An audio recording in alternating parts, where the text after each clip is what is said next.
So let's go back. You said you made a big statement. I'm not going to let it just pass us by earlier. You basically said that the business of news reporting has, in a way, not lived up to your expectations, right? So can you break that down a little bit? What did you expect the business of news to be, and what is it in reality? I thought that the news would be about telling the most important story that must be told in the most, dispassionate and compelling way possible. And I assume that, sure, there are choices one makes to get, make the thing more appealing to the audience.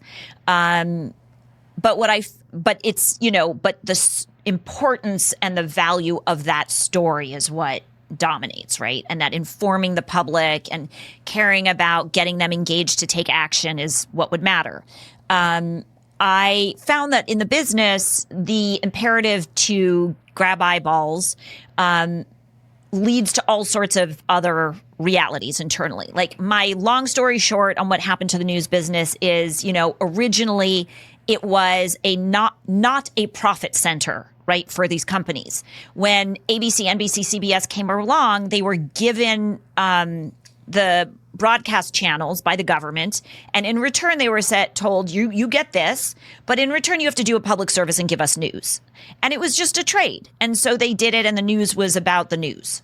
One can take issue with it because it was decided mostly by, white middle-class men who lived on the Upper West Side of New York, and that's a very specific demo, and now you have many more voices, but at that point it wasn't about profit.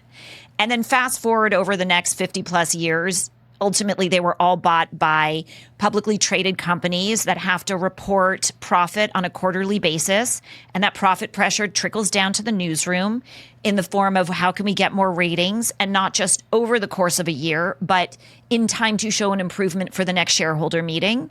And that put pressure on newsrooms to inform how they make decisions about what to cover.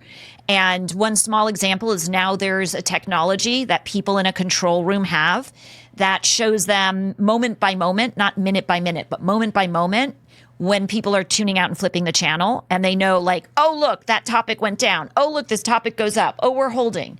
And these advancements determine what gets covered as news.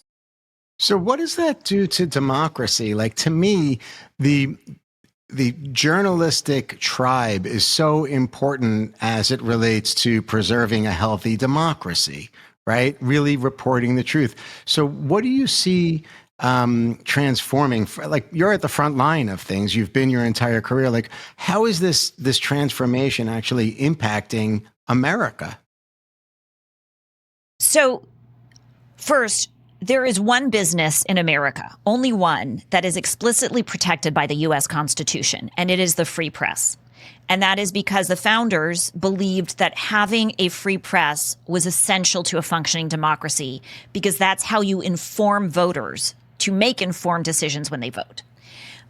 So this link between the press and our democracy is foundational.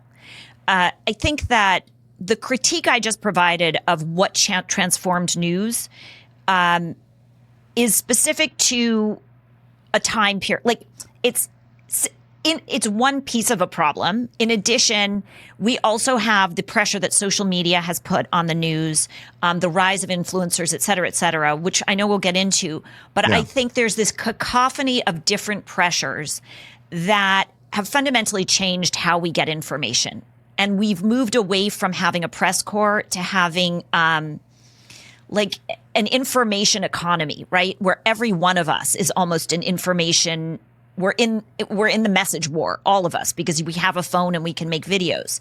And I think that the it's taken eyeballs away from news, put new kinds of profit pressure on them. And it means that they are under existential survival pressure to continue to engage the audience they have in ways that will get eyeballs on them, right? And what that means is often they'll see one story, they'll look at, they'll look at how a story is sort of ranking online, like what's getting a lot of clicks, and use that as a temperature taker to assign stories for the journalists who are on air. And instead of just having one person cover a popular story, they'll slice and dice a popular story into 3 different angles and have 3 different reporters covering the same thing from different angles and get hypersaturation on that one story. And all this means that it's almost a popularity contest to some extent. It also means that they're covering the things that get the most explosive emotional response from you. I always say the news competes for your anxiety because that's what's going to get you to tune in and stay tuned in. And that ultimately is bad for our mental health. It divides us, it polarizes us, and it's bad for democracy, but it's a business strategy to survive. Do you think the citizenry knows that, Jessica? Do you think that they're maybe not, they're aware that they're not getting access to the truth and all of the news, but they're complacent with it? At a massive level, generally speaking. It so varies. I have to say, like, it would help if I could explain a little bit of my story, and then you can understand where I'm coming from, because I'll tell you, my audience, when I share information with my audience, what they tell me is they don't trust the mainstream press because the mainstream press traffics in clicks and virality and gets paid to tell us stuff. This is what they say, that we don't know who's paying them, but they trust influencers. And I'm like, okay, hold up. Clicks, virality, and paid to influence is literally the business of influencing. Like, why do you blame the traditional press for this and not influencers? I offer this to say that for some audiences, they've been so indoctrinated in all this that they completely mistrust the press. And I think, and only trust random online creators. And I think parts of the audience almost have a conspiracy about the media. So there are parts that aren't aware of what's going on, and there are parts that are overtuned to that. And I think we need a balance. It's such a weird thing. It's almost like a psychosis has like transformed the masses in the United States in the way they accept media when they know that most of it is not accurate. Maybe it's not trustworthy. Perhaps legacy media is more focused on the narrative than the facts themselves. But yet they still take that, they consume that content, they take that knowledge, and then they fight the other side Totally. With all of this knowledge. It's such a weird thing that's happening in culture today. I think it's partly because we're now in these thought bubbles, right? These information bubbles. And once you trust your sources, you mistrust the others.